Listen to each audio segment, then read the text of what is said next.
Qualcomm closed down 3.29% today after disclosing a deal to acquire AI infrastructure startup Modular Inc. payment method.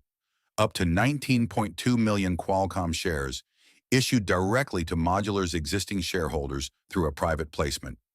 No cash, no registered public offering.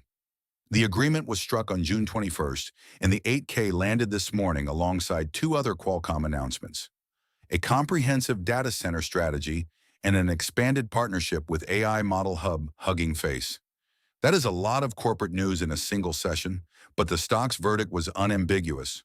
Qualcomm fell 3.29%. On an acquisition announcement, that kind of decline typically means investors are skeptical about the deal price, the dilution, or both. So what exactly is Qualcomm buying?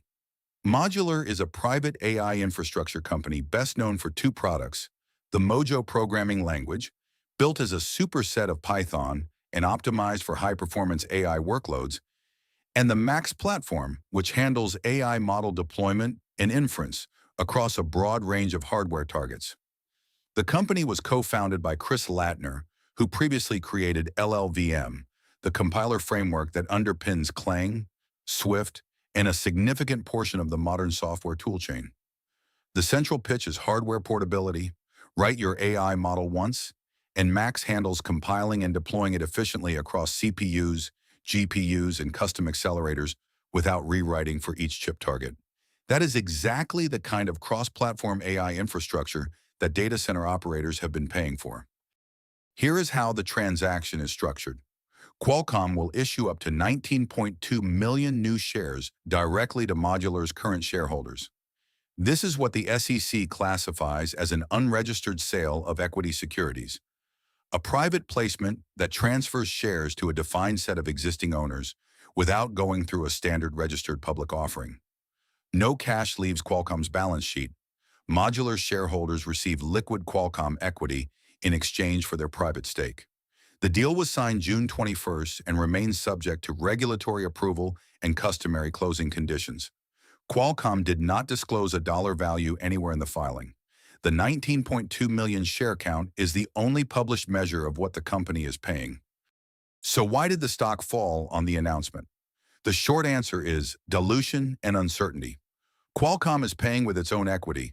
Every existing Qualcomm shareholder ends up owning a fractionally smaller piece of the company once those new shares settle. And because Qualcomm disclosed no dollar value for Modular, investors have no published basis for judging whether 19.2 million shares is a reasonable price. Without a price-to-revenue or price-to-book anchor, markets tend to mark down the acquiring stock, especially when the target is an early-stage company whose revenue contribution is years away. That combination of unquantified dilution and absent valuation disclosure, with no earnings accretion timeline attached, drove the sell-off. The Modular deal does not stand alone. On the same day, Qualcomm published a separate announcement describing a comprehensive data center strategy with multiple inflection points expected over the next 3 to 5 years.